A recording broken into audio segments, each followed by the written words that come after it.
الشيخ جميل أحمد عبد الله العسكري. بسم الله الرحمن الرحيم. نتبرع بهذا المشروع لصالح المشروع ب4 مليون ريال. 4 ملايين ريال. سلمت يا شيخ جميل. يليها تبرع من، وهنا رئيس المشروع أيضا له دور كبير، وكما أنه أيضا يبذل جهدا معنويا ويدفع أيضا من ماله الخاص لإقامة هذه المشاريع. ها هو الآن يتبرع لصالح المشروع 2 مليون ريال. علم ب50,000. الأخ هاني قائد أحمد المطحني. الشيخ هاني طبعا يعتبر من القياديين ومن الباذلين لهذا المشروع منذ أن بدأ انطلاقه، ولن يتوارى ولن يبخل على هذا المشروع. الشيخ هاني أعلن بتبرع 2 مليون ريال. الله أكبر. 2 مليون ريال. شكرا أخي الفاضل. الشيخ إبراهيم عبد الله جحانة من محافظة الحديدة أيضا هنا يعلن أيضا عن مساهمة سوف يلقيها الشيخ فيصل. إبراهيم يعلن تبرعه لدعم هذا المشروع ب1 مليون ريال.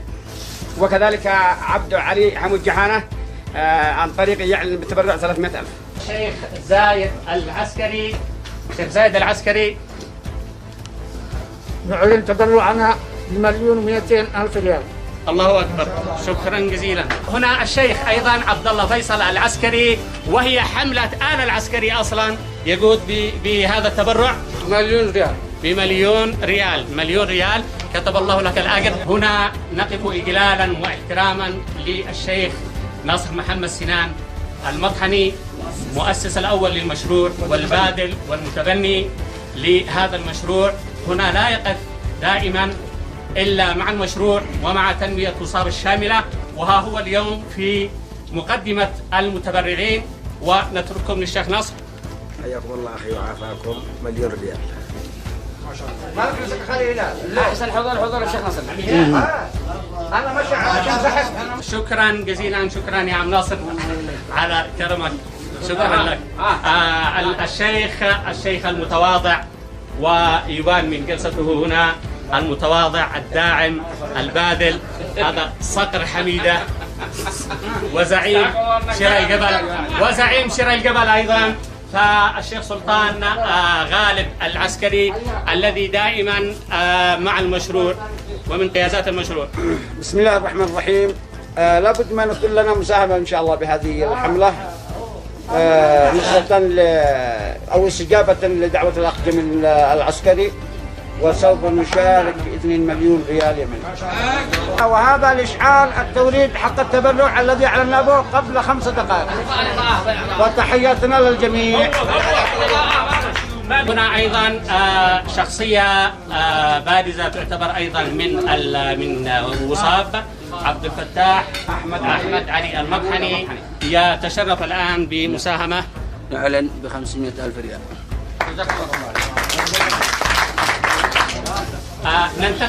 ننتقل أيضا هنا، ننتقل إلى الجيل الجديد. وما أدراك ما الجيل الجديد الذي ينبض بتنمية وصاب، قلبه النابض بالتنمية. وهنا أوسم شخصية طبعا من وصاب، الشيخ لطف علي مهدي. أعلن تبرعي بدعوة الشيخ جميل 600,000 ريال. هنا طبعا صقر من صقور شراء الجبل، وذي صالح ابن عمي عبد الله، ابن الشيخ عمي عبد الله فتح عليه. أعلن تبرعي لحملة الشيخ جميل العسكري ب800,000 ريال. الله أكبر. الشيخ عبد العزيز سنتركه هنا يعبر عن نشكر القائمين على هذا المشروع، ونعم تبرعنا 100,000 ريال. الشيخ جميل العلا طبعا من الداعمين أيضا للمشروع. نعم 300,000.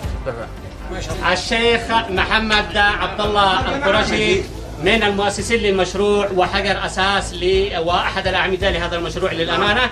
نتحدث عن تبرعات سابقة له كالسيل، نتحدث أيضا عن تبرعات عبره كالسيل الماطر. فغيثان لن ينقطع بإذن الله، وهو أحد مشايخ غيثان. حياك الله، ونحن تبرعنا بهذه الحملة ب100,000 ريال. شكرا جزيلا. مستشار المشروع والداعم الأول للمشروع العزي مهدي يأبى إلا أن يكون مع المشروع، وسيعلن تبرعه الآن. كتب الله أجرك. لن تقف عجلة التنمية وأيضا التبرعات والحملات. هنا الشيخ نصر محمد سنان طبعا سيقوم بحملة قادمة إن شاء الله، بحملة 100,000 بعد حملة الشيخ جميل، يعني الفارق بيننا بيكون أسبوع. وكما نظمتها